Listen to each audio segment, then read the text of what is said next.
अकोला जिल्ह्यातल्या बाळापूरमध्ये या भिकोण नदीच्या पुलावरून ही बस जी आहे पडलेली आहे। आपण या ठिकाणी आहोत।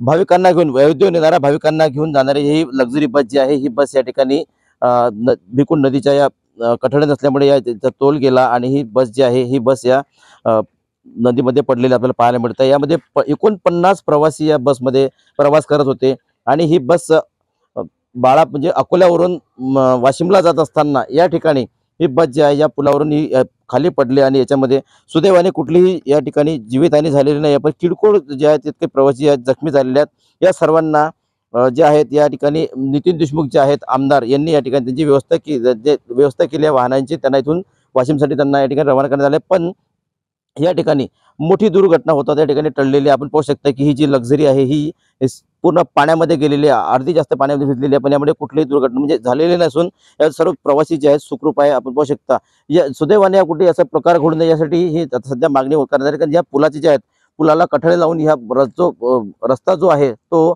मोठा करण्याची मागणी या ठिकाणी करण्यात येणार आहे। पण जेणेकरून यापुढे अशी घटना या ठिकाणी होऊ नये याची या ठिकाणी सुरक्षा घेण्यात येणार आहे। गणेश सोनवणे, मराठी, अकोला।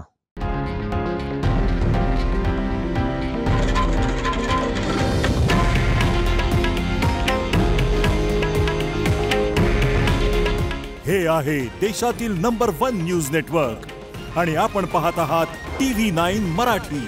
काळजी तुमची, हित महाराष्ट्राचं।